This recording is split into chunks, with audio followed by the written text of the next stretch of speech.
Hello, je suis Aline, coach business chez The Bee Boost. Après des années de freelance en tant que retoucheuse photo, je suis devenue coach business et j'aide désormais les entrepreneurs à booster leur entreprise. Si vous êtes à la recherche de stratégies, d'astuces, de retours d'expérience, de partage et d'une bonne dose de bonne humeur, vous êtes au bon endroit. Dans ce podcast, seul ou avec mes invités, je vous partage tout pour vous inspirer au quotidien, vous aider à atteindre tous vos objectifs et faire en sorte que vous puissiez développer le business de vos rêves. Alors, installez-vous confortablement et c'est parti pour l'épisode du jour. Hello à tous et bienvenue dans l'épisode 291 du podcast Je peux pas, j'ai business. On approche tout doucement de l'épisode numéro 300, j'ai hâte. Et aujourd'hui, on va parler d'un sujet très précis et très particulier.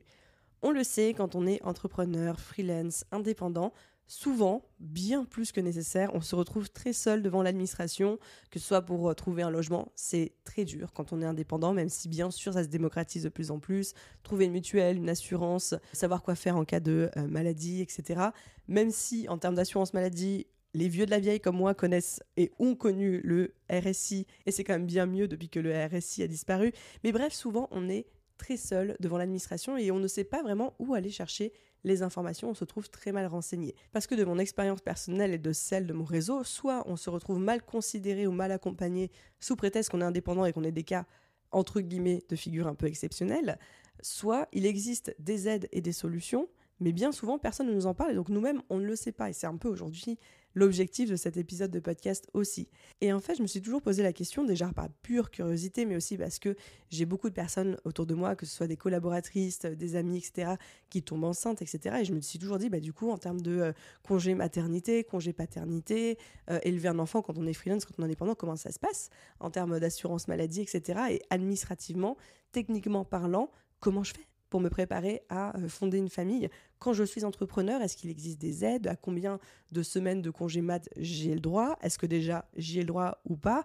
Quelles sont les démarches à ne pas oublier? Qui sont les organismes à contacter? Qui est responsable de moi? Qu'est-ce que je dois faire? Enfin, j'avais un petit peu toutes ces questions avec l'impression que c'était assez obscur, assez opaque.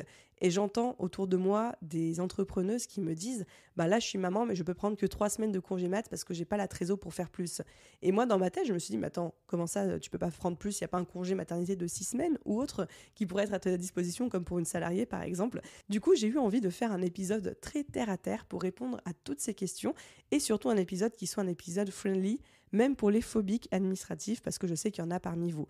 Et pour ne pas le faire toute seule, parce qu'évidemment, j'ai zéro compétence sur ce sujet-là, je suis accompagnée de Magali qui bosse chez WeMind. Et WeMind, c'est l'organisme aujourd'hui qui m'assure en termes de mutuelle, en termes de prévoyance, en termes de juridique, en termes de responsabilité civile dans toutes mes entreprises. Et moi-même, à titre perso, j'adore travailler avec eux parce qu'ils sont spécialisés dans l'accompagnement des entrepreneurs, des freelances, etc.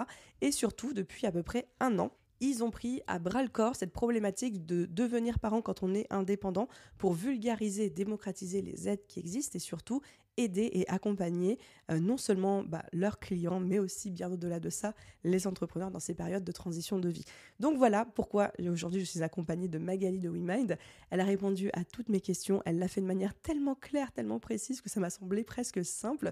Donc sans plus de transition, je vous laisse écouter notre échange et je vous retrouve pour la conclusion. Hello Magali et bienvenue dans le podcast Je peux pas, j'ai business. Comment vas-tu? Salut Aline.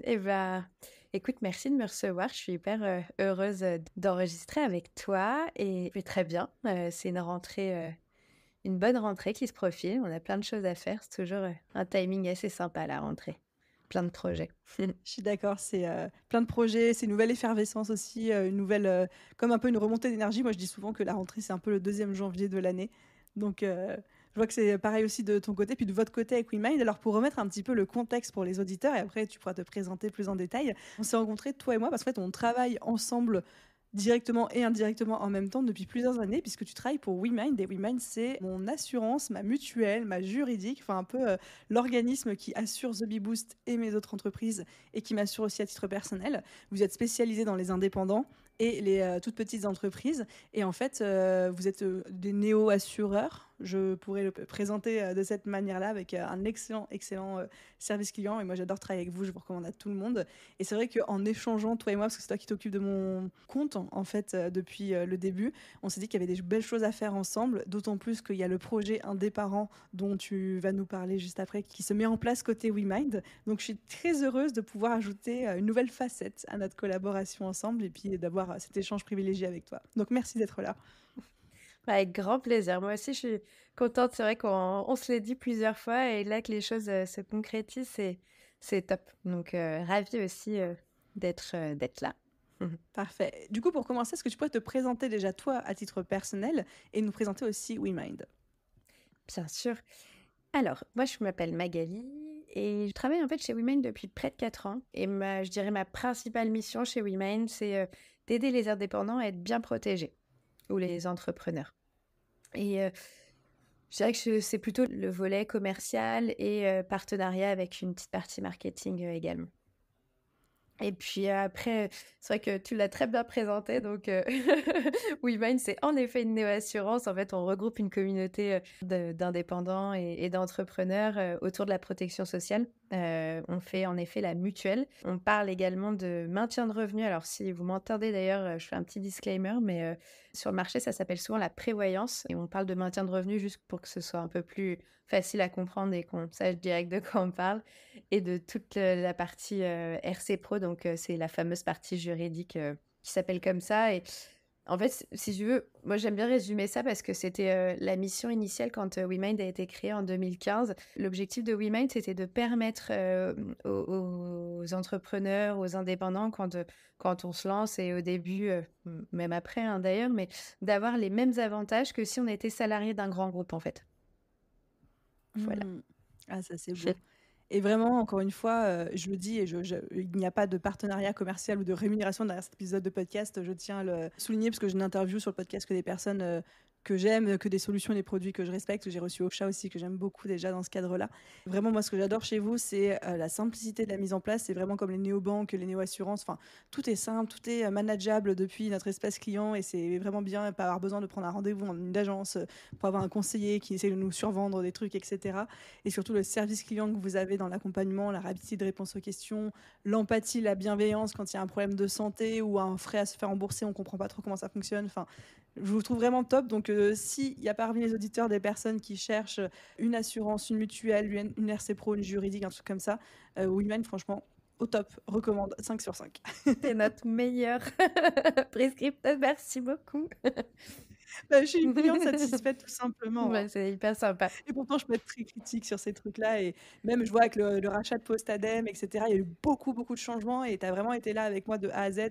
Il y a des moments où j'avais pas le temps de répondre. Tu as proactivement anticipé certaines choses et que tu as checké avec moi derrière. Donc, tout ça, je trouve ça suffisamment exceptionnel pour être souligné. Donc, merci pour ça. Merci à toi.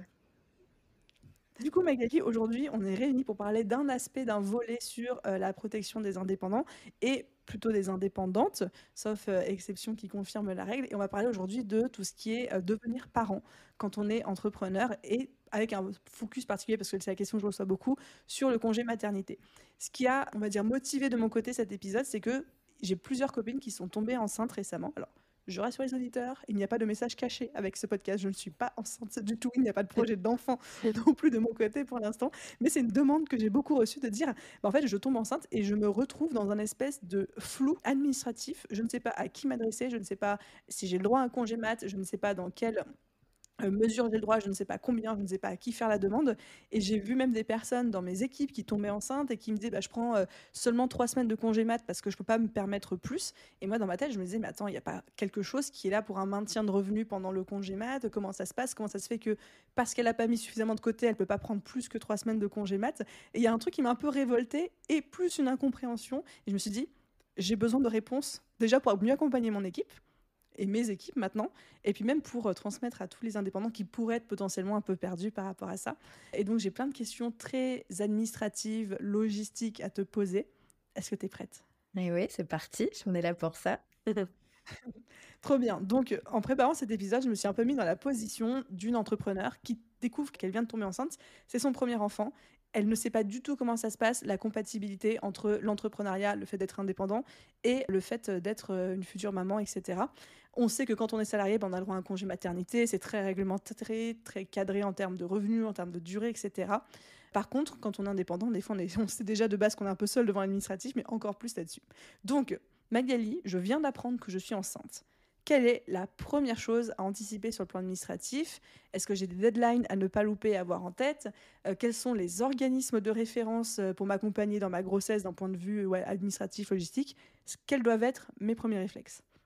Alors, écoute, moi déjà la première chose que je voudrais dire, c'est que, je voudrais casser un peu une idée reçue. On pense que quand on est à son compte, on n'a pas d'aide et on est vraiment très peu protégé. Et en fait, c'est faux, c'est ultra faux parce qu'il y a plein de choses qui ont été faites récemment dans les dernières années. Par exemple, une des choses à savoir, c'est que le congé maternité, il a été rallongé. Il est exactement sur la même base qu'un congé maternité si on est salarié. Donc, il y a vraiment des choses à aller chercher. Et on va pouvoir rentrer dans le détail toutes les deux après, mais on a le droit à des aides et donc il ne faut pas hésiter à aller se renseigner parce que vous avez le droit à plein de choses. C'est une vraie aide parce que, comme tu le dis au départ, c'est un gros plongeon dans le grand bain. On ne sait pas. Enfin, imaginons, c'est un premier enfant, donc il y a déjà tout le volet médical, enfin tout ce qui se passe dans le corps d'une femme qui est quand même énorme. Et en plus, quand on a son activité, on se dit, mais alors attends, c'est quoi ces missions impossibles à l'aider ce qui m'arrive? Donc non, il y a en effet des choses qui sont possibles.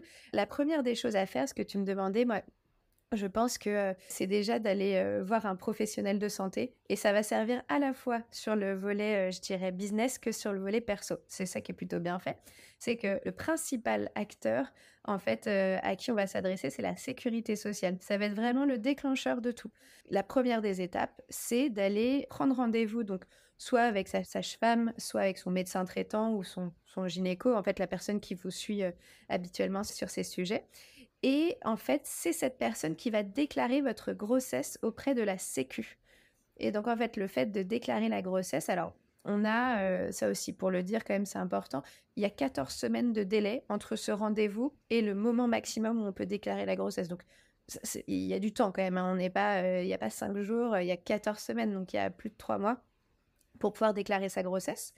Et ensuite, ce qui va se passer, c'est que automatiquement après la déclaration, si en fonction de votre statut, donc si vous êtes travailleuse non salariée, si vous êtes à votre compte, vous allez recevoir directement de la CPAM tout un carnet de maternité qui va contenir en fait tous les feuillets utiles qui va vous permettre de faire votre demande de congé derrière. Mais en fait, tout est automatisé. Donc, vraiment, la première étape, c'est de prendre rendez-vous chez son médecin, prendre soin de soi qui va déjà vous rassurer sur deux, trois petites choses, je dirais, d'un point de vue médical, et ensuite déclarer la grossesse, et puis ça se fait très facilement ensuite.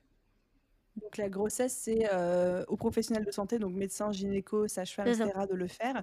Il a 14 semaines pour le faire. Exactement. Ok.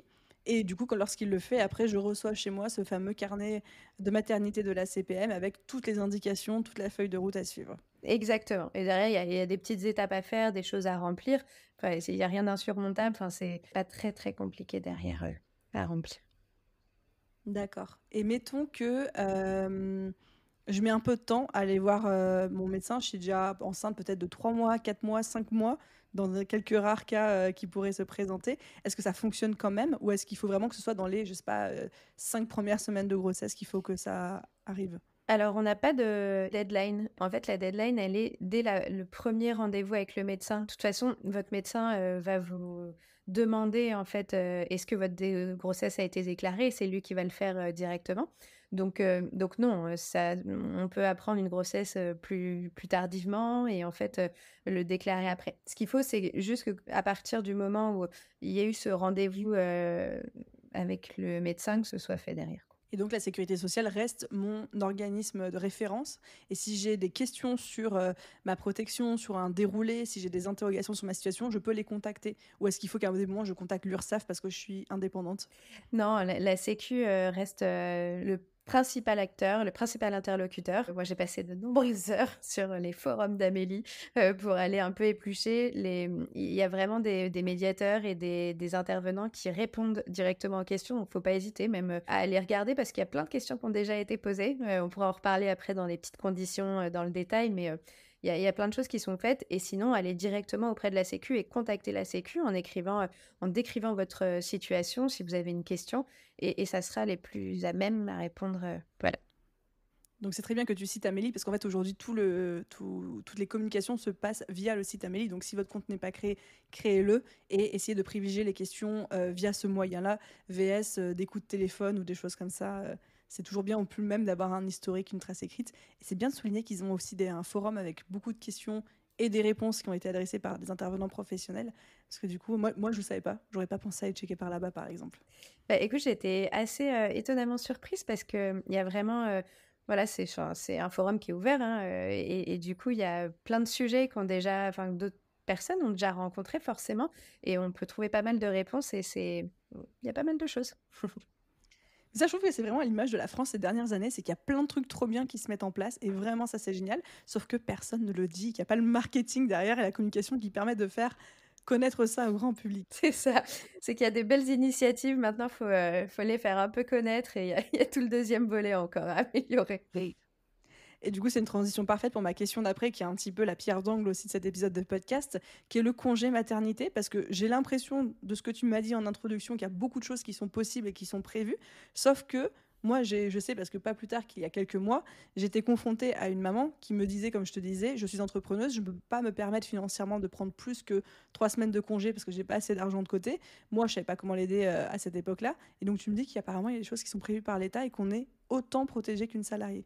Alors, c'est différent, c'est que en termes de durée, on est autant protégé, qu'une salariée. En termes de montant, c'est un petit peu différent. Mais en tout cas, évidemment, le statut de salarié, est un statut qui est, très protégé en France et enfin, c'est très bien comme ça. Quand on est entrepreneur, je dirais que la principale, différence, c'est qu'il faut anticiper les choses. C'est qu'il y a pas quelqu'un qui va nous protéger, c'est-à-dire qu'il faut qu'on aille demander des aides, il faut qu'on potentiellement prenne une protection en plus. Mais on peut être tout aussi bien protégé que quand on est salarié, en effet. Et alors, pour te donner un ordre d'idée, aujourd'hui, une femme enceinte qui est indépendante peut toucher jusqu'à 10 000 euros pendant son congé maternité, qui dure 16 semaines.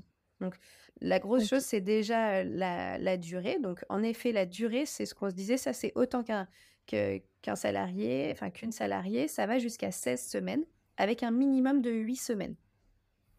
Donc ça, c'est important à avoir. Et en termes de montant, c'est pas rien, quoi. Enfin, ça fait un peu plus de 3 mois, donc on est à 3 mois et demi à peu près en durée. Donc il y a 2 aides qu'on peut toucher. La première s'appelle l'allocation forfaitaire de repos maternel. Et donc ça, c'est une aide qui nous permet de toucher 3 864 euros exactement. Très précis. Pendant le congé. Et il y a la deuxième partie, donc ça c'est vraiment le premier, c'est une aide qui est dédiée à la maternité. Et ensuite, on a ce qu'on appelle l'indemnité journalière. Et l'indemnité journalière, en fait, c'est ce que vous pouvez toucher en cas d'arrêt maladie si vous avez un problème de santé. Donc, c'est une indemnité journalière, comme son nom l'indique, qui va vous permettre de vivre pendant votre convalescence ou pendant un congé maternité, ou paternité d'ailleurs, on pourra le voir après. Et cette aide, en gros, elle est plafonnée. Donc, je ne vais peut-être pas rentrer dans le détail parce que c'est plein de calculs un peu savants et je ne voudrais pas vous perdre, mais au moins vous donner les plafonds, comme ça vous avez un ordre d'idée. Ça peut aller jusqu'à 63 euros par jour. C'est la norme au 1er janvier 2024, c'est le plafond. Donc, on est quasiment à près de 2 000 euros par mois. Donc pareil, c'est pas rien et c'est quelque chose qu'il faut considérer. Alors, bien sûr, pour tout ça, c'est vrai qu'il y a des conditions. Alors, la première des conditions, c'est qu'il faut être indépendant depuis au moins 10 mois. Donc ça, c'est la première chose, c'est-à-dire qu'il faut avoir cotisé pendant 10 mois, 10 mois minimum. J'ai une question, Magali. Ah oui, On je a dit t'en qu'il y avait prie. 2 aides. Du coup, on a l'allocation forfaitaire et on a l'indemnité journalière. Là, quand tu dis il y a des conditions, on est sur lequel de ces volets? Pour les deux, en fait, je Ok, résume les deux. C'est-à-dire d'accord. que, en gros, pour toucher les aides pendant la grossesse, sur ces 2 aides, il faut réunir ces conditions, en fait. Ok. Et la deuxième, elle est dans le fait de cesser son activité pro pendant la durée du congé maternité. Et ça, c'est minimum. En fait, il faut cesser son activité. C'est pour ça qu'on parle de 8 semaines en termes de durée minimum. C'est qu'il faut avoir 8 semaines d'arrêt.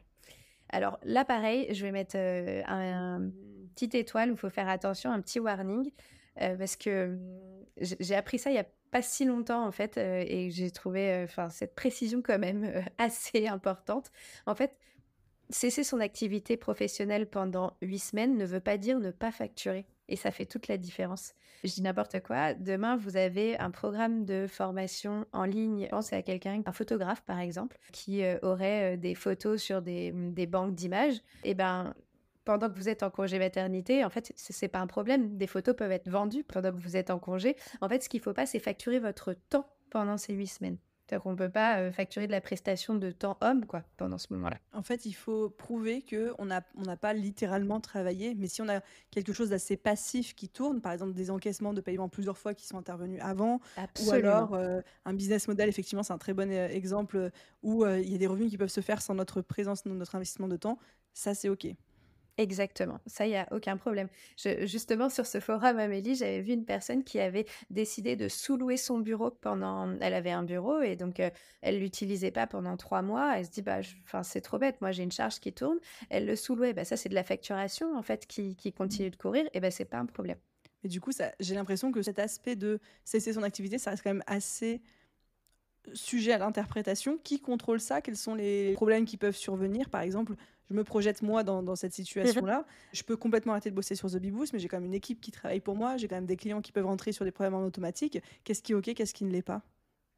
Alors, en fait, il y a aussi du cas par cas à voir. Le gros risque, il est de pas toucher cette indemnité. Maintenant, globalement, enfin, les aides, elles sont là pour que vous puissiez les toucher et pour pouvoir en bénéficier. Il faudrait vraiment qu'il y ait, je dis n'importe quoi, après c'est pas moi qui vais contrôler, hein, je voudrais pas, dire de bêtises non plus, mais en tout cas, jamais ils me sont venus à mes oreilles, des cas de personnes, qui auraient pas touché les aides parce qu'elles auraient facturé. Ce qui peut se passer, c'est qu'en fait, on va vous demander des justificatifs complémentaires. Par exemple, s'ils ont un doute sur, le fait que vous ayez continué à percevoir du chiffre d'affaires, on va vous demander un justificatif et peut-être d'envoyer, les factures correspondant au chiffre d'affaires encaissé pendant cette période. Mais si sur les factures, il n'y a pas écrit que vous vendez du temps, de la prestation de temps homme, ça posera pas de souci. En fait, ce qu'il faut juste, c'est être capable de pouvoir le justifier. Après, les contrôles sont pas forcément systématiques. OK, mais effectivement, c'est de la bonne intelligence de se dire, l'idée c'est qu'on arrête de bosser, on prend du temps pour nous, pour le congé maternité, etc. Ce dont je pense toute maman a envie. Je pense pas qu'il y en ait vraiment qui soit dans une logique de tiens, je viens d'accoucher, 3 heures après, je vais recommencer à bosser pour la faire à l'envers à la sécu. Je pense qu'on est toutes très contentes d'avoir cette aide dans les premières semaines. C'est Donc, clair. OK, plus de 10 mois d'indépendance, plus cesser son activité pro dans le sens ne pas retravailler techniquement parlant, même si c'est OK d'avoir de la facturation automatique qui continue. Est-ce qu'il y a d'autres conditions sur l'une ou l'autre de ces deux Oui, aides? en effet, il y en a une dernière, que j'ai pas citée, c'est que, il faut avoir un minimum de revenus. Je prends un exemple, si vous avez, une auto-entreprise avec, 0 de chiffre d'affaires depuis 3 ans, vous avez beau être indépendant depuis plus de 10 mois et pas travailler, pendant un certain nombre, enfin de temps du congé maternité, vous n'allez pas pouvoir prétendre à ces aides. Donc en fait, il y a un plafond, un niveau. Il faut que le revenu d'activité annuel des 3 dernières années soit supérieur à 4 200 € par an. On parle vraiment d'un revenu annuel. Je crois que si je dis pas de bêtises, j'avais fait le calcul, c'est de facturer au moins 360 € par mois, quelque chose comme ça. Donc c'est plutôt pour justifier le fait qu'il y a une activité continue. Et puis c'est pour justifier aussi qu'il y a des cotisations en fait qui ont été versées. Et Et quand bien tu sûr. parles que c'est la moyenne, par exemple, si ma première année d'activité j'ai fait zéro, que la deuxième année j'ai fait zéro et que la troisième année j'ai fait par exemple 20 000, si je divise par 3 sur la moyenne, ça me fait plus de 4 200 € par an, donc je suis éligible. Alors, oui, et alors, c'est surtout qu'il y a des choses, je ne suis pas rentrée dans le détail quand je vous ai dit pour pas vous perdre, mais il y a aussi des petits cas spécifiques. Par exemple, une indépendante qui est en première année d'activité.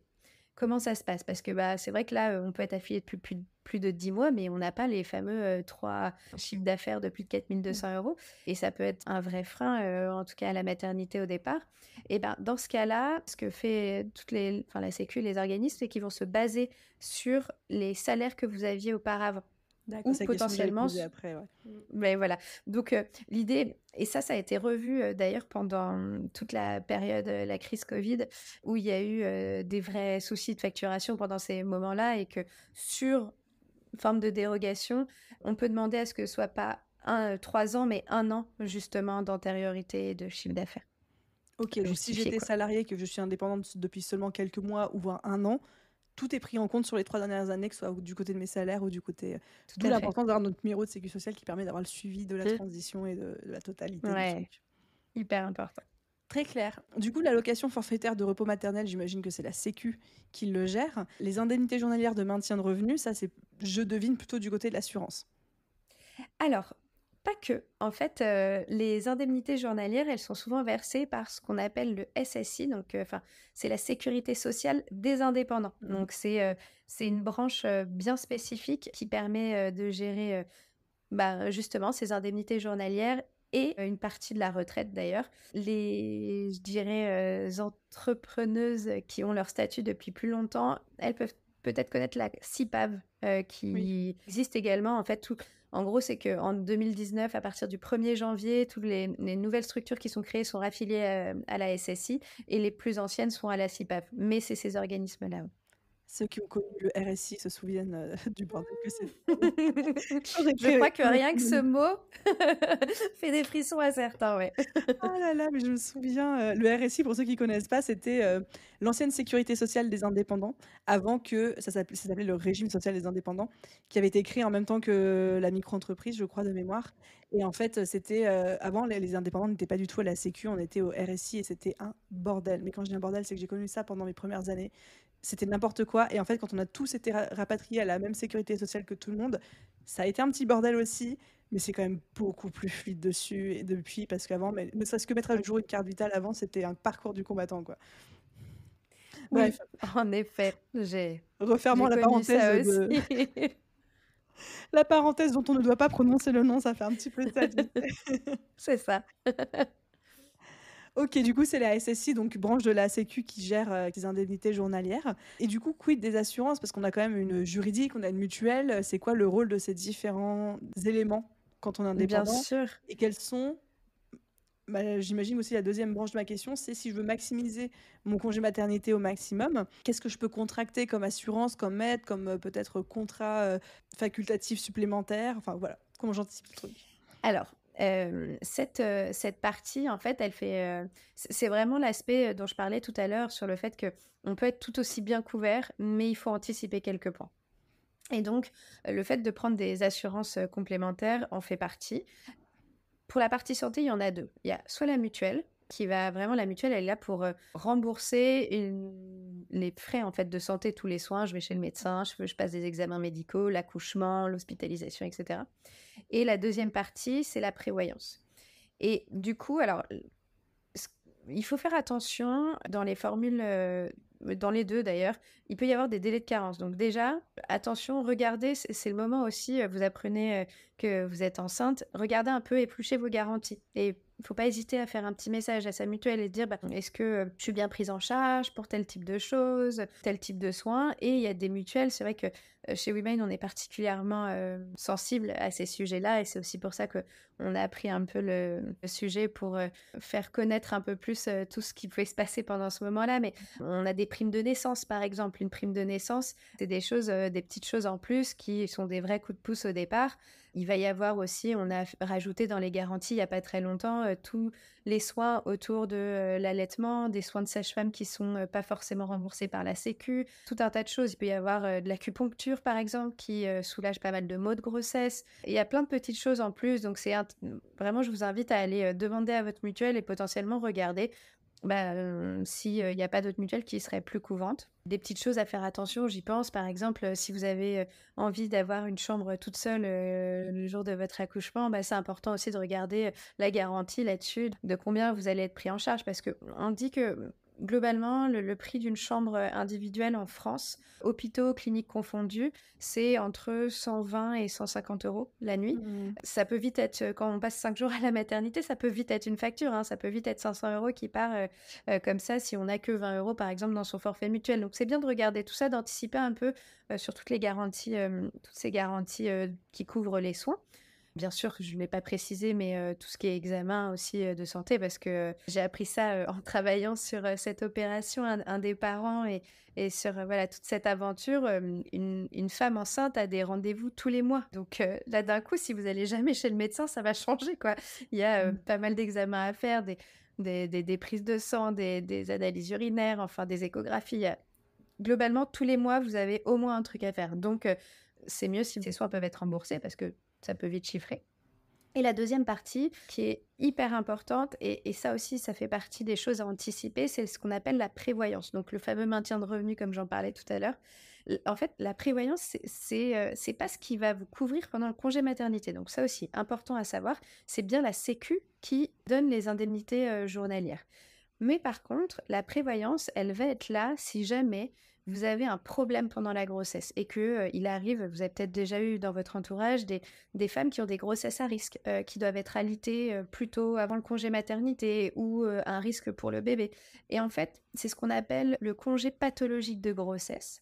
Et donc, ce congé-là, il peut être pris en charge en partie par les indemnités journalières, mais surtout la prévoyance va pouvoir prendre en charge cette partie-là. Et donc, ça, c'est pareil, il faut pouvoir l'anticiper parce que, par exemple, nous, on fait beaucoup de sensibilisation là-dessus, c'est prenez une prévoyance la plus tôt possible, même si elle n'est pas très élevée, même si c'est un démarrage d'activité, parce que, par exemple, enceinte, c'est très compliqué de trouver une prévoyance qui va nous couvrir parce que bah, là, ça fait partie des fameux délais ou c'est pas une véritable exclusion, mais on va pas couvrir la Des maternité. carences, Exactement, au c'est départ. comme si je Donc, veux contracter une assurance habitation alors que j'ai déjà un dégât des eaux en cours ou un truc comme ça, et quoi. bah, merci, c'est un super exemple. C'est exactement ça. Donc, il vaut mieux l'anticiper. Et puis, en plus, ça peut donner. Typiquement, je vois, ça c'est un bon exemple chez WeMind, il y a des petits bonus à l'ancienneté et c'est le premier contrat de prévoyance qui offre une prime de naissance. Donc on a une prime de naissance sur la mutuelle, mais aussi sur la partie prévoyance. Mais ça, c'est si vous avez un minimum de 1, 2, 3 ans d'ancienneté et en fait, la prime augmente avec les années d'ancienneté. Donc il y a ça aussi. Et maintenant, c'est quelque chose, enfin, je parle de WeMind parce que c'est ce que je connais le mieux, évidemment, mais on en voit de plus en plus ces petits bonus d'ancienneté dans les contrats et du coup, c'est à prendre en compte aussi, quoi. C'est très clair. Donc, du coup, allocation forfaitaire de repos maternel plus indemnités journalières qui sont gérées par la Sécu, j'imagine, de manière automatique. Et en plus de ça, on peut souscrire à une prévoyance qui sert en fait à garantir un maintien des revenus si jamais on a une complication ou quelque chose qui se passe qui fait qu'il y a quelque chose d'anormal, comme par exemple, tu parlais du congé pathologique de maternité, si je dois être alitée, si j'ai une grossesse à risque, si j'ai une condition physique avec certificat du médecin qui montre que je peux pas travailler à 100% de mes capacités, où là, du coup, ça prend le relais. Exactement, Parfait, c'est exactement. extrêmement clair. Et du coup, on est en 2024, quid Ouais. du congé paternité? Comment ça se passe? Ah, ça c'est aussi, c'est un grand sujet, le congé paternité. Comme tu dis, on est en 2024 et il s'est passé quelque chose d'important l'année dernière puisque le congé paternité, qui était initialement de 10 jours consécutifs, a été rallongé à 25 jours. Alors certes, il y a plein de j'ai lu plein de choses, entendu plein de choses. On est encore, loin de nos amis espagnols qui ont, je crois, 16 semaines ou carrément, par exemple, j'ai le Canada est un super exemple où, au Canada, il y a 12 mois à partager au choix entre le parent et le coparent. Donc, c'est je dirais, en la matière, certainement les plus avancés. L'exemple à suivre. Ouais, c'est ça. En tout cas, c'est vrai que c'est inspirant quand on voit, ne serait-ce qu'en Europe, en Espagne, où il y a 16 semaines. En France, pour le moment, c'est 25 jours. Il y a déjà eu une belle avancée récemment, ça date de l'année dernière, je crois, donc c'est plutôt frais. Mais il y a aussi, et même si on est indépendant, donc il y a de plus en plus de couples dont les deux parents sont à leur compte et le coparent ou le papa peut avoir un congé paternité. Et en fait, ça va fonctionner un petit peu comme le congé maternité. C'est le même principe. La seule chose, c'est que, tu vois, on avait deux aides. Donc, la fameuse allocation forfaitaire de repos maternel, ça, il n'y a pas pour le coparent. Mais par contre, il y a les indemnités journalières. Et donc, en fait, le coparent peut toucher ces indemnités s'il a rempli. Alors là aussi, on rentre exactement dans les mêmes conditions. Alors, bien sûr, celle-ci, je l'ai. Autant pour la maman, c'est plus facile. Mais le papa doit bien être le coparent du bébé. Hein. On ne peut pas s'improviser le parent d'un enfant. Il faut prendre le congé paternité dans les 6 mois maximum. Ça aussi, c'est un point à noter, mais c'est pas forcément directement après la naissance. Donc, petit point à savoir. Et de la même manière que pour la maman, il faut avoir cessé une activité professionnelle pendant la durée du congé. Il faut être indépendant depuis plus de 10 mois et avoir un minimum de revenus, donc pareil, de 4 200 € par an sur les 3 dernières années pour justifier d'une activité.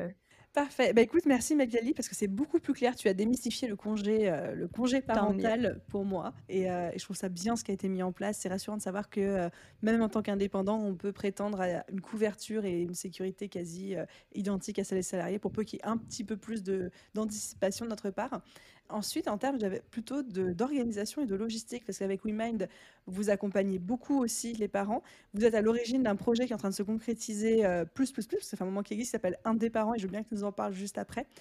En termes organisationnels, comment est-ce que je peux me préparer vis-à-vis de mon business? Je suis enceinte, je me doute bien que ça va bousculer ma vie pro, je me doute bien qu'il y aura des semaines sans nuit totale, qu'il y aura du sommeil en moins. Quelles sont les erreurs à éviter que peut-être tu as pu voir avec les parents avec qui tu as travaillé, les personnes que vous accompagnez, etc. Enfin voilà, comment est-ce que je peux au mieux anticiper la gestion de mon business en parallèle de la gestion de ma maternité et de ma grossesse? Écoute, c'est une vraie question. Quand il y a 1 an, d'ailleurs, c'était ouais, pile poil, on a lancé une grosse enquête auprès de la communauté WeMind et des indés parents, justement. Euh, et les deux premières difficultés qui sont remontées, c'était le sujet des finances et le deuxième, c'est le sujet de l'organisation. Donc, c'est les 2 sujets qu'on va aborder là ensemble et ça représentait quasi 80% des réponses où tu sens vraiment que, en fait, avoir un enfant, c'est quand même un truc qui profondément va changer ta vie et ça s'accompagne de plein de transformations auxquelles il faut être assez attentif. Et c'est un petit peu ce qu'on se disait tout à l'heure, il y a une question d'anticipation, d'organisation auquel j'ai l'impression, moi, avec, j'ai pas encore d'enfant, mais je dirais plutôt en me basant sur toutes les paroles rapportées, les expériences des personnes que j'ai pu interviewer sur le sujet, il y a une forme de, tu vois, à la fois de flexibilité et en même temps d'organisation, donc d'être assez souple et en même temps très organisé pour réussir à surfer un peu sur tout ce qui se passe quand on devient parent et qu'on est entrepreneur. Donc, je dirais que sur la partie finance, moi, le premier point qui est important, c'est de pouvoir en discuter assez librement avec son conjoint ou sa conjointe. Parce que la première des choses, c'est vraiment, comme tu le disais, tu vois, il peut y avoir des nuits compliquées, il peut y avoir des problèmes avec son bébé au départ ou pour soi. Enfin, on peut imaginer tout un tas de choses. Et donc, la première des choses, vraiment le conseil le plus important, c'est en discuter. Et déjà de confronter peut-être 2 visions qui vont être potentiellement différentes ou des besoins différents. Donc, point de départ, déjà la discussion, c'est toujours bon. Ensuite, je t'ai listé 4 choses qui vont, je pense, pouvoir aider un peu à bien appréhender cette partie financière et cette partie, je dirais, business. C'est que la première, c'est anticiper les dépenses. Donc, pourquoi on anticipe les dépenses? Parce que, en fait, comme tu l'as dit, il y a souvent une baisse de revenus, même s'il y a des aides, même si ça dépend du chiffre d'affaires, enfin de vos revenus habituels, mais souvent on enregistre quand même une petite baisse de revenus pendant cette période-là. Et puis, à côté, il y a les revenus qui baissent et puis tu as les dépenses qui augmentent. Parce que, bah, évidemment, un bébé, c'est bien sûr, faut le nourrir, mais il faut aussi le changer, enfin, il faut des couches. Et puis, il y a un poste qui est quand même très important, c'est le mode de garde. Selon le mode de garde que vous définissez, ça peut vite être un budget de 1 000 € par mois qui se rajoute, ce qui est énorme hein, en soi dans un budget. Donc, c'est pas idiot de faire un prévisionnel, même si j'imagine, alors je veux pas casser tous le mythe, enfin, et de la beauté et de la C'est poésie presque autour d'avoir. musique à mes oreilles quand tu me parles de faire un rétro-planning, un diagramme de Gantt et un prévisionnel pour préparer l'arrivée d'un enfant. Effectivement, c'est pas très poétique et sexy, mais je suis convaincue de l'utilité d'anticiper un minimum, effectivement. Bah, honnêtement, ne serait-ce qu'un bête et basique tableau Excel avec qu'est-ce que je vais toucher en moins, enfin, quels vont être les revenus du foyer à ce moment-là et quelles vont être les dépenses potentiellement supplémentaires. Franchement, rien que ça, c'est un super support de discussion au sein du couple pour voir, ok, bon, bah, on a cette situation qui arrive, comment est-ce qu'on va la gérer? Je dirais, la base, c'est ça. Ensuite, c'est bien le deuxième point, que j'avais mis, c'est, d'épargner un peu et de manière un peu stratégique. C'est-à-dire que, on va éviter de se lancer, dans un investissement long terme, au début de sa grossesse. Plutôt, de se dire qu'on va essayer de créer une petite, épargne. Ça va être une petite épargne, mais c'est plus pour se sentir en sécurité et de se dire: «Bon, bah, en fait, il peut m'arriver quoi que ce soit, je sais que j'ai ce matelas de côté et que c'est OK. Si je dois m'arrêter un mois de plus, par exemple». J'ai encore eu, une copine il y a pas très longtemps, qui galérait à trouver un mode de garde et en fait, qui a dû attendre un mois en plus et dû garder son bébé un mois de plus le temps que, sa nounou soit dispo, en fait. C'est des choses qui arrivent et en fait, elle le fait de juste savoir qu'elle avait cette petite épargne en plus et ben, elle était sereine, quoi. Elle s'est pas remis et imaginez, vous êtes, dans votre activité, enfin et comme tu disais, les nuits au départ peuvent être compliquées, la fatigue, il faut se remettre d'un accouchement, c'est pareil. Enfin, combien de fois j'ai entendu, non, il y a 9 mois pour faire un bébé, c'est au grand minimum 9 mois pour s'en remettre. Donc, de retrouver la même gouache au départ, de se dire: «Allez, je vais aller prospecter» et bam, je ressors dans des événements, des machins, enfin, tout ça, ça change quand même et donc faut en avoir conscience et c'est pour ça que de se construire une petite épargne, un peu plus grosse, là, pour les prochains mois, c'est une bonne chose et ça, c'est des choses à faire à 2, idéalement. Alors à moins, je évidemment, je mets un petit peu de côté le cas des potentielles mamans solo où cette réflexion peut être tout à fait juste aussi, mais il faut l'imaginer seul, bien sûr. Mais en tout cas, dans la majeure partie, des cas où c'est un couple, l'épargne, elle peut être à 2. Et je vais aller même encore plus loin et ça, c'est mon troisième point, c'est la répartition des dépenses. Alors, j'ai là aucune leçon évidemment à donner sur la répartition des dépenses au sein d'un foyer. Il y en a qui sont dans du 50-50 pour tout et que ça fonctionne comme ça, c'est très bien. Il y en a et j'ai aussi entendu des personnes qui disaient: «Bah, écoutez, moi, je suis une femme, je suis entrepreneuse, moi, mon conjoint est salarié, moi, je vais devoir, mettre entre parenthèses mon business pendant un certain temps». Et ben, c'est lui aussi qui va m'aider et qui va plus subvenir aux besoins. C'est des choses que j'ai entendues plein de fois.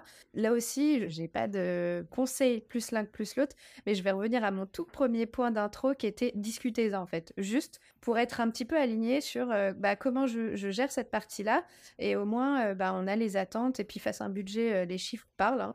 C'est vachement plus simple et on voit comment est-ce qu'on épargne et comment est-ce qu'on répartit les dépenses au sein du foyer. Et le tout dernier point, ça va être sur la partie, bah, là je me suis un peu spoilée tout à l'heure avec la partie, quand tu me demandais sur les contrats d'assurance et les aides qu'on peut avoir. Renseignez-vous, donc quand vous avez fait ce fameux tableau où vous allez voir les dépenses des prochains mois, renseignez-vous aussi sur les aides parce que évidemment ça rentre dans tout le budget et comme je vous disais, on peut avoir, plus de 10 000 € d'aide selon vos revenus, selon votre situation, donc c'est quand même vraiment pas négligeable. Il y a, des primes d'assurance, enfin sur certaines assurances, si vous avez la chance d'avoir une prime de naissance, ça aussi c'est top.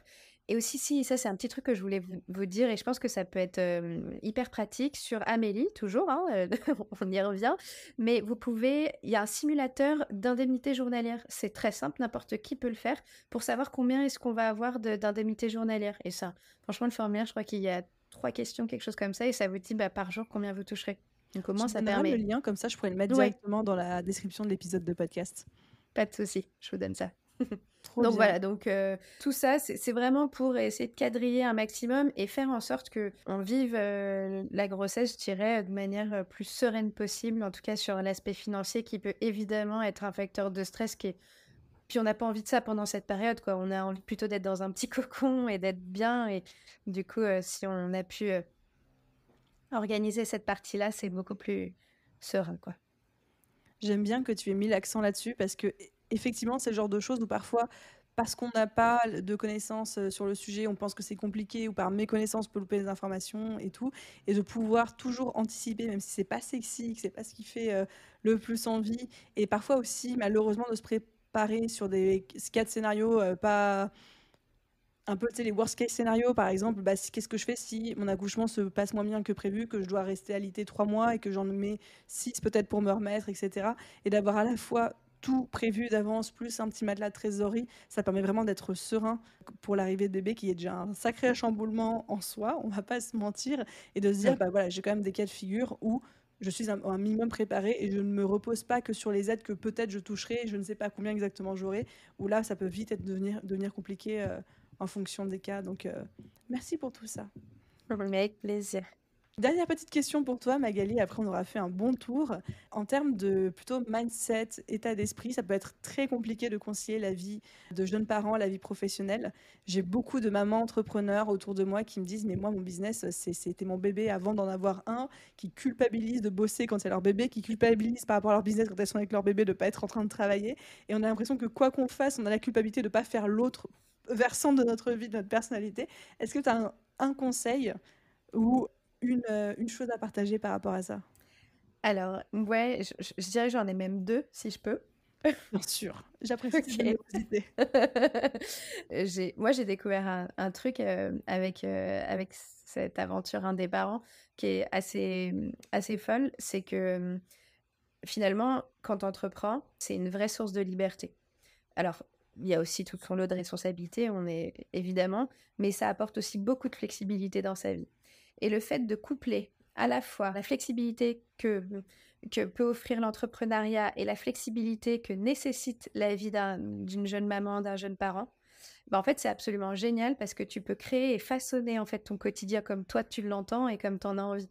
Il y a aucun problème de se dire: «Écoute, moi j'ai envie de bosser samedi après-midi, mais par contre le mercredi matin, j'ai plaisir à emmener mon enfant faire telle activité» ou même prendre un temps pour moi, de moment quand, il est, à la nounou, j'en sais rien, de se dire: «Bon bah, en fait, là c'est mon cours de yoga et il est aussi important qu'un déj avec un client». Enfin, en fait, profitez vraiment de créer cet équilibre qui vous convient en partant de vos propres besoins qui sont hyper, uniques quoi. C'est chacun ses besoins et vous avez une chance qui est, vous avez de compte à donner à personne, vous avez beaucoup de responsabilités mais par contre, vous pouvez manager votre emploi du temps exactement de la manière dont vous le souhaitez. Donc profitez-en et essayez de construire ce quotidien dont vous rêvez en fait. Et voilà, et ça c'est le premier truc hyper important. Le deuxième, j'ai dans un des guides abordé ce point qui m'a semblé criant et hyper important, c'est que j'avais appelé cette partie Stop au culte de la perfection. Parce que aujourd'hui, on a un idéal féminin qui en fait nous mène dans une espèce de course qui est sans fin, qui est d'être une femme parfaite, d'être une mère parfaite, d'être une entrepreneuse qui déchire, d'être... Enfin, on doit tout faire et tout exceller dans tout. Et faites déjà juste de votre mieux. C'est déjà génial. La parentalité, c'est comme l'entrepreneuriat, c'est un chemin. Et en fait, on apprend tous les jours. On se trompe, on recommence, on se relève, on a des succès, des victoires, et en fait, c'est une boucle et c'est comme ça. Et déjà, prenez du temps pour vous et ayez en tête qu'il n'y a pas de perfection et que votre modèle, c'est pas forcément le modèle d'un tel ou d'une telle. Donc voilà, c'est sortir d'un peu ces carcans et de ce culte ouais, de la femme parfaite. Pour moi, c'est important. Merci, j'adore ces deux conseils. Ça fait plusieurs fois que tu nous parles de Un des parents, qui est du coup le nouveau projet de Women qui vous occupe depuis un an. Est-ce que tu peux nous en dire un petit peu plus? À quoi ça correspond? Qu'est-ce que c'est? Où est-ce qu'on peut retrouver slash suivre? Voilà, tout ça. Oui, mais merci, merci d'en parler aussi. En fait, Un des parents, c'est une initiative qui a commencé à être un projet il y a 2 ans, suite à un article qu'on avait écrit justement sur les droits de maternité. Parce que bah, forcément, quand on est un acteur de la protection sociale, mutuelle, prévoyance, on nous pose souvent des questions. Et en fait, c'est un article qui a eu énormément de... Qu'est-ce qui a soulevé? Pas des débats, mais en tout cas qui a eu beaucoup d'attentes. Et on a décidé de creuser un peu plus le sujet. Et en fait, quoi de mieux pour creuser le sujet qu'aller interroger les principaux et les principales intéressées. Du coup, l'année dernière, j'ai passé près d'1 an à aller interroger des mamans entrepreneuses, des papas, pour un peu comprendre leur expérience, comment ils avaient vécu, qu'est-ce qu'ils avaient mis en place en fait, justement pour vivre leur parentalité de la meilleure des manières qui soit. Et en fait, tout ça a donné naissance, si on peut dire ça. C'est beau. Donc, il y a un site des parents et en fait, dessus, il y a 8 livres, 8 e-books, c'est des guides en fait de la parentalité. Donc, il y a plusieurs thématiques. On passe des presque chronologiques de au début de grossesse, comment je fais pour me préparer, comment j'anticipe justement mon congé maternité. Il y a tout un guide sur justement les droits, les indemnités auxquels on peut peut avoir le droit. Une partie sur les finances, une partie sur la reprise du travail, comment ça se passe. Et donc voilà, donc vous pouvez tout retrouver sur le site indéparent avec un S, je le précise.fr. Mais je te donnerai de toute façon le lien et ça vous permet de recevoir les e-books. On a plein de choses qui sont prévues autour. Il y a aussi plein d'interviews qui pourront sûrement vous inspirer. Et puis, il y a plein de petits événements qui vont arriver aussi là-dessus. Et vraiment, notre objectif, c'était d'aider un maximum tous les parents indépendants, entrepreneurs dans cette folle aventure. C'est beau. Et puis pour avoir un peu échangé avec toi sur ce projet, cette initiative, ce qui est bien, c'est que vous couvrez aussi bien les questions très terre-à-terre d'administratif, de finance, de démarche, que les côtés plus mindset, plus organisationnels, comment je gère mon quotidien, mon business, plus mon quotidien, etc. Et c'est vraiment ciblé sur les parents entrepreneurs. Et donc, je trouve ça vraiment chouette d'avoir fait ce spectre à 360 degrés de toute cette aventure merveilleuse qui est la grossesse, l'arrivée d'un premier ou deuxième enfant, ou même plus après, même si on a un peu plus d'expérience. Bref, très belle initiative. Je mettrai tous les liens en description, bien évidemment. Un grand merci, Aline. C'est hyper chouette cet échange ensemble. Oui, merci beaucoup Magali, merci pour tout. Est-ce que tu vois quelque chose qu'on aurait oublié? Moi, j'ai couvert l'ensemble des questions et des points que je voulais aborder avec toi. Mais écoute, j'ai l'impression qu'on a fait un bon tour d'horizon, hein. Je pense qu'on a fait... Ouais, tout est OK. On a déjà donné de quoi manger aux Ouais. auditeurs. Donc, merci encore pour ta générosité.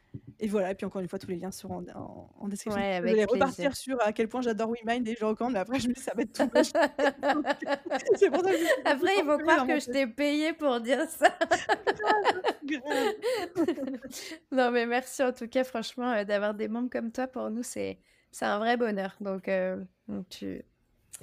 trop bien, merci.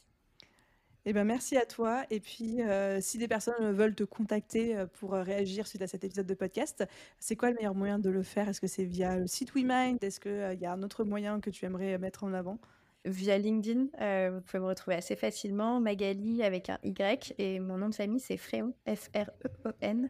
Et si vous préférez par mail, mon adresse est très simple, c'est magali@wemind.io.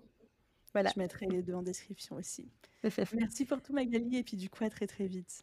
Avec plaisir, à très vite. Bye. Bye.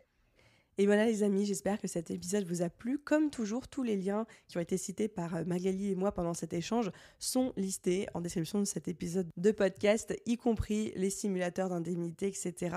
Et n'hésitez pas à contacter WeMind si vous avez la moindre question. Comme vous l'avez entendu, ils ont pris à bras le corps cette problématique de devenir un des parents, donc un parent entrepreneur. Merci à eux et puis surtout merci à vous pour vos écoutes et hâte d'avoir votre retour sur cet épisode, que ce soit sur Instagram ou les différents réseaux sociaux. Je vous souhaite une merveilleuse journée, soirée, après-midi, nuit, où que vous soyez. Et je vous dis à très vite pour un prochain épisode. Bye tout le monde!